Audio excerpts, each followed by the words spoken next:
All right, we're going to go ahead and get started. I'd like to welcome you to the COVID-19 webinar for childcare professionals.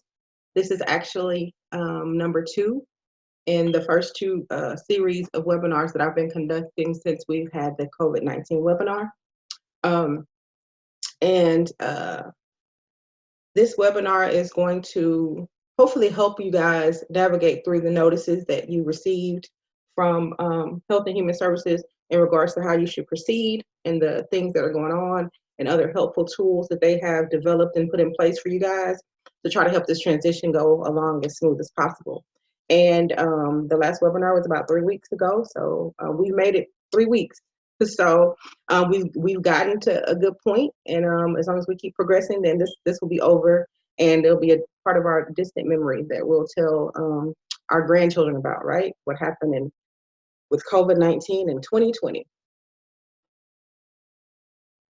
All right, so today, like I said, we'll just be covering the most recent notices sent from HHSC. So the first notice that you guys received is childcare regulation guidance for open daycare operations. That's what the notice looked like in the email, okay? And this notice was letting you know about the executive order that Governor Greg Abbott signed. So this is to help minimize the contact so that it's only for essential personnel, okay? And I know we've heard that word on the news conferences. There's always essential personnel. So we're going to get into who those essential personnel are, okay? And then also in this notice, there is a link in there that takes you to the Department of Homeland Security, where there's a lot of information in there about who is considered essential personnel and how Homeland Security came up with those people or those job titles that should be included in that. Your daycare is included, right? But it's only daycare for essential employees, all right? So in this letter, of course, in this notice, we talked about the order that's there, the information from the Department of Homeland Security, the Frontline Childcare portal, which we're going to get into, and then there is a host of questions that they answered that we'll get into as well. All right. All right, so let's talk about this Homeland Security site. There's a lot of information on this site, okay? The part that I included in this webinar is just the different categories of essential jobs that are listed there, okay? So the categories go all the way from healthcare all the way down to residential services, right? What is that? And I asked that because I had to look and I had to click on these links to see, well, what's considered healthcare, like what all is considered. So we know the doctors, we know nurses are considered it, but who else could be considered in this category of healthcare? So let's see if I can click on this link here. So this is the website. And I don't know if you've looked at it already, but this is how the website looks, okay? This kind of gives you the background and the reasoning and the purpose and who was included or the reason or what they used to determine who was part of the essential personnel. So that's all this information here. And then down here are all the categories, okay? So you'll definitely want to save this website and use this website right now because it's really going to be important, especially when you're determining what children can be in your care. Okay, so you want to make sure that you check this website, you check these categories, and you ensure that the parents that are bringing their children to your daycare center fall into these categories, okay? Because right now, you can only provide care for essential workers. So there's a lot of information there. That's why you definitely need to be familiar with this website, and it's the Department of Homeland Security.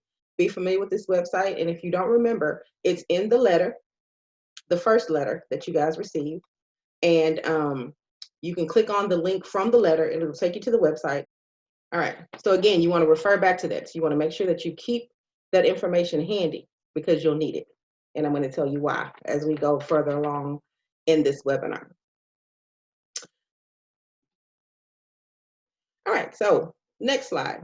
This is Frontline Childcare. So we kind of touched on it when I told you what is included in this letter, but let's talk more about what Frontline Childcare is, okay? So Frontline childcare it's that you're providing childcare to the people who are on the front line, whether it's police officers, whether it's doctors, lawyers, restaurant owners. We have waitresses that are considered in the front line because restaurants are essential places, right? So this frontline portal, and this is what it's going to look like whenever you go to this website, frontlinechildcare.text.gov. You're going to see this here logo, right? And this is for childcare providers. It's for parents. It's for the school district, and it's for employees, okay? And so what you're going to do when you go to this website is you're going to go to the section about childcare providers, okay? And in this section, there's certain things that you're going to have to do in order to register on the Frontline portal. Why do you want to register on the Frontline portal? The Frontline portal is set up in addition to what childcare licensing has, so that childcare centers that are open right now and are opening their doors to children whose parents work on the front line, they're all going to be, all that data is pulled into this Frontline portal, okay? So there'll be a one-stop shop to find a childcare center that can accommodate those parents.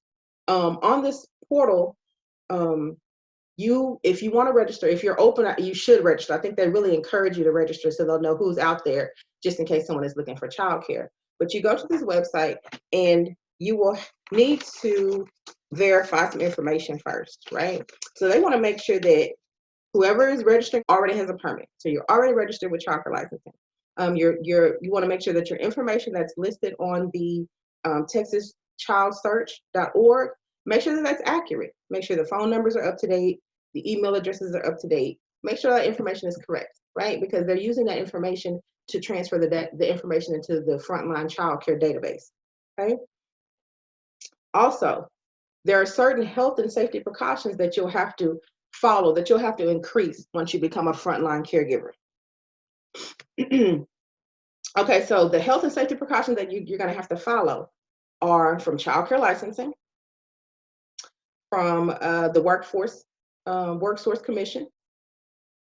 Okay, you have to follow CDC's guidelines. You have to follow Department of State Health Services guidelines, TDA guidelines. Like, there's so many guidelines that you have to follow right now, just like everybody has to follow, take extra precautions. These extra precautions are set up because they want to make sure that while the parents are on the front line doing the work, that you guys are keeping their children as healthy and safe while they're in your care. Okay.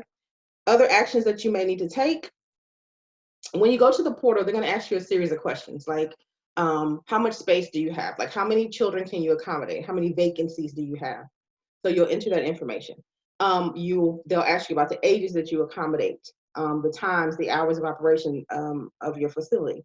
You want to make sure, or you want to consider, and it's listed on this website, you want to consider maybe adjusting those things in the event that your frontline workers may be firefighters or doctors, for example. Their hours may fluctuate. They may have overnight shifts.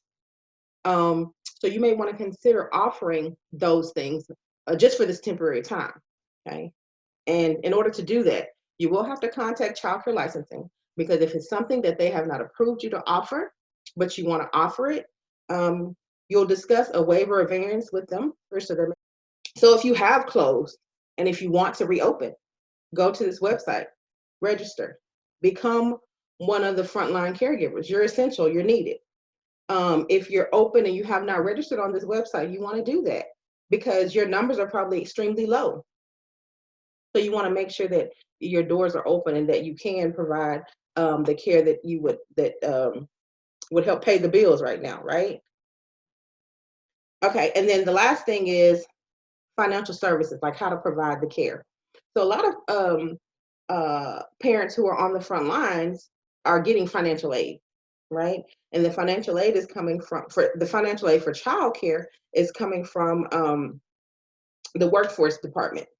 So you want to make sure that you're in touch with the workforce, make sure that you know how you get paid and when you get paid for these children, because it's not set up, you don't set up the payment arrangements for the children with with a financial aid. The workforce already has it set up to where they pay per child per day. So you definitely want to make sure that you contact them, you get educated on the financial part of it, so that you are aware of how you will be paid during this time if the parents get financial aid or will be getting financial aid. Okay. All right, so let's jump into the questions that were included in this letter. There were some really good questions that they answered. Um, so let's talk about it. The first question that was in here said, can I continue to serve families of non-essential service employees? The answer is no, you cannot.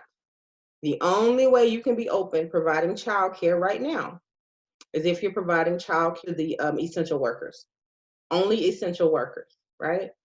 So this is a letter that came out a little while back that you were supposed to give to your parents who give to the parents for daycare centers who were open, they're still open. Continue to use this letter to make sure that parents are aware that you can only provide care to essential workers. Okay, sometimes they have questions, just give them the letter. There's information on the letter to where they can go and seek additional information if they have any questions, right? Any questions or any thing that you don't have the answer to.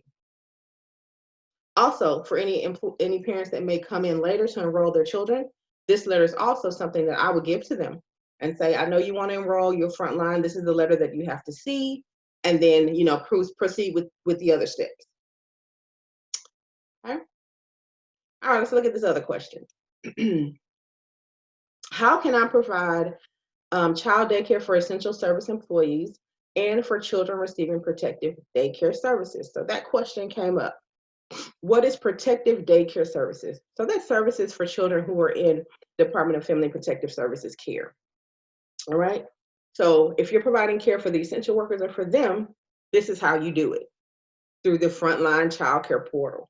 Okay, you'll go in and I'll try to give you a little sample here. You'll go in and you log in to the account. Make sure you use the email address that is on file with childcare licensing. You put your permit information in and you submit it.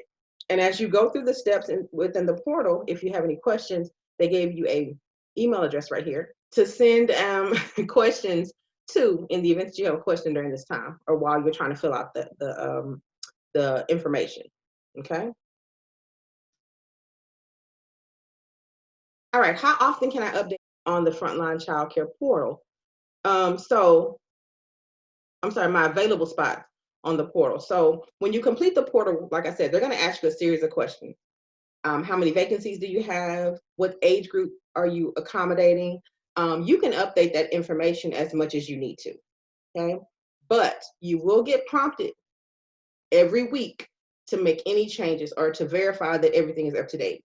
So make sure you're checking your emails. As you know, things are changing so often as it relates to COVID. So you want to make sure you're checking your emails often and make sure that you're making any updates as they change to your portal, and then at least weekly. Okay. Okay, here it says, do I have to confirm parents essential service employee status prior to providing childcare? Yes. Okay. You have to confirm that they're an essential employee, because if they're not, then you're out of compliance, and we never want to be out of compliance, right? And if you look at this form over here on this side, I think it's 7265.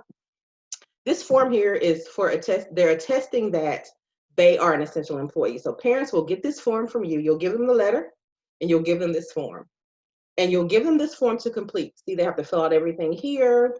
Down here they have to sign and date it. Okay. And if you notice, if this looks familiar to you, this section down here, we just saw this section on the Department of Homeland Security's website, where it breaks down the different categories for the essential workers, right?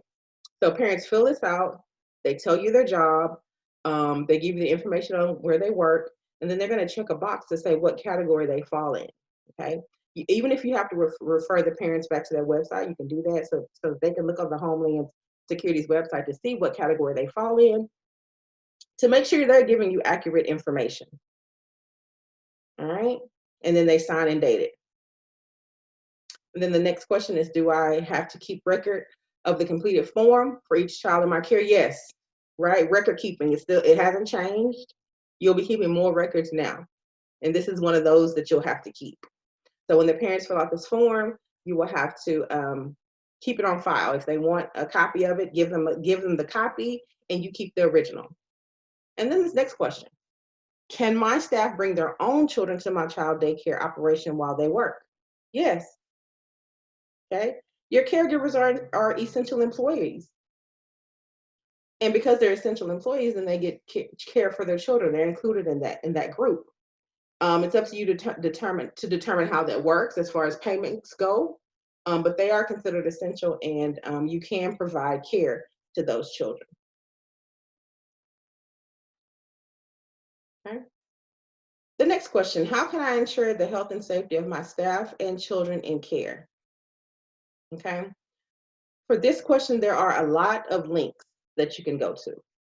Okay, so I didn't go to these links. I'm not going to go to these links today.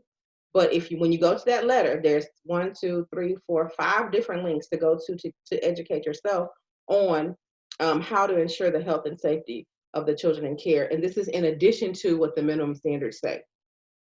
Okay, minimum standards still must be followed. However, there's additional guidelines that have been set forth by CDC, HHSC, and Department of State Health during this time to make sure the children are healthy and safe while they're in care. Okay. And the next question says, what steps should I take if I choose to close my operation? Okay. If you choose to close your operation, you want to take this survey. So you want to go to that survey and you want to answer the questions that they were provided so that the state knows how you stand as it relates to COVID and your child care operation. Okay. Answer those questions. Complete the survey. Licensing wants to know you're out there in the trenches. You're doing the work. You're frontline workers. Let them know what's going on. Let them know how COVID-19 has affected your child care operation. And then down here at the bottom, if you're ever in doubt or you have any additional questions, always contact child care licensing. So call them whenever in doubt, whenever you have a question. Okay. All right, great. So we're going to keep going. The other notice that you guys received is Grocer purchase authorization form for child daycare providers. Okay, what is this? Okay. So you guys received a letter. It's about authorization for groceries. Okay. And this pretty much is set up because the state of Texas understands that working in childcare, you need more essential items than just the standard home. Although you couldn't really tell when the pandemic first started how everybody was buying up all the tissue and hand sanitizers and all the water, like everything was gone. Like everybody had a 100-person daycare center, right? So what this provision provides is a way for you guys to go into a Kroger or a Sam's or whatever store you choose and ask them for them to give you a special privileges, should I say. So whereas right now, because everybody went crazy over the tissue, I know you can't go in the store and buy a bunch of rolls of tissue, a bunch of packs of tissue. You're not allowed to, right? They have the limits posted, one per customer, right? Save some for your friends, save some for your neighbors. So for you guys, the way this provision was set up so that you wouldn't have to follow that guideline. Okay, it's to encourage the grocery stores and other suppliers to allow child care centers to purchase additional quantities of critical supply items like food, paper products, infant products, and cleaning supplies. Okay, so that gives you that. So how do you do it? So do you just go in the store and say, I have a daycare, give me more? No, right? There's always protocol. So you have to complete this form. You see this form over here on the right hand side. So this form is the one that you complete to take with you to the grocery store so that you can get, leave with, for the 4 or 5 gallons of milk that you need to feed the children, right? Because I'm sure there's a limit on milk as well. So this is the letter. So you want to print several copies of these and probably have them in your daycare van, because I don't know if the grocery stores or the grocery suppliers are requiring you to leave this there with them, or if they just want to see it. Okay. And because I don't know, just have several, because so if they take, if Kroger requires you to leave it there, but Walmart doesn't, you have plenty on hand.